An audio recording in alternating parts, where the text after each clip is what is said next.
मालेगावच्या उपमहापौराच्या दालनामध्ये टिपूचा photo भिंतीवर लागला आणि वाद पेटला। हा फोटो काढला जरी गेला असला तरी उपमहापौराचा आडमुठेपणा काही संपत नाहीये। मालेगावच्या उपमहापौरानं हा फोटो पुन्हा लावण्याची भूमिका समाज माध्यमामध्ये व्यक्त केलेली आहे आणि इतकंच नाही तर शान-ए-हिंद याच्याकडून खोडसाळ वक्तव्य झालंय। शान-ए-हिंद ही निहाल अहमद यांची मुलगी आहे, मालेगावची उपमहापौर आहे। ती म्हणते की टिपूचा काढलेला फोटो ती दालनामध्ये पुन्हा एकदा लावे।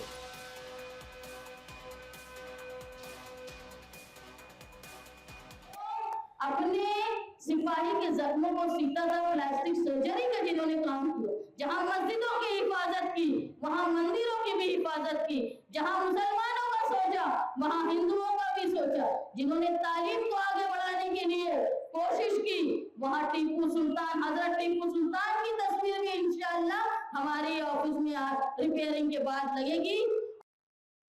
कितीही वल्गना केल्या तरी धर्मांध आणि जुलमी अत्याचारी अशा टिपू सुलतानचं तस्बीर छायाचित्र मालेगाव महानगरपालिकेमध्ये भारतीय जनता पार्टीचे कार्यकर्ते अजिबात लागू देणार नाहीत।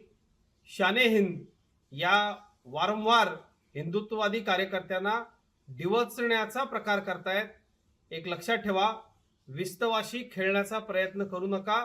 हिंदुत्ववादी कार्यकर्ते म्हणजे आग आहेत। दरम्यान या सगळ्या प्रकरणामध्ये एक वेगळं वळण आलं ज्या वेळेला काँग्रेसने असा दावा केला की टिपूच्या नावाचं कौतुक भाजपाला जास्त आहे। हा दावा संजय राऊत यांनी सामनातूनही केला आणि त्याच्या जोडीला हर्षवर्धन सकपाळ यांच्याकडूनही या अनुषंगाने टीका करण्यात आली। सगळा प्रकार हा मुंबई महानगरपालिकेमध्ये एका रस्त्याच्या नामकरणाशी जोडला गेलेला आहे। मुंबई महानगरपालिकेच्या अंतर्गत येणाऱ्या वॉर्ड निहाय समितीच्या अनुसार एका रस्त्याला टिपू सुलतानचं नाव देण्याचा प्रस्ताव रितू तावडे आणि अमित साटम यांच्याकडून प्रस्तावित करण्यात आला होता असा दावा होतो आहे। या अनुषंगाने टिपूच्या नावाचं भाजपलाच कौतुक आहे अशी टीका होऊ लागली आहे।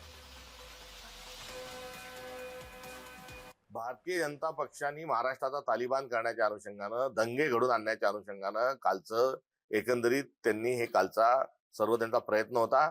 माझे पुतळे जाळण्याच्या ऐवजी त्यांनी जर गागा भट्टचा पुतळा जाळला असता, त्यांनी जर कोरटकरचा पुतळा जाळला असता, त्यांनी जर राहुल कुलकर्णीचा पुतळा जाळला असता, त्यांनी जर कोश्यारीचा पुतळा जाळला असता तर ते शिवप्रेमी त्यांना म्हटलं गेलं असतं।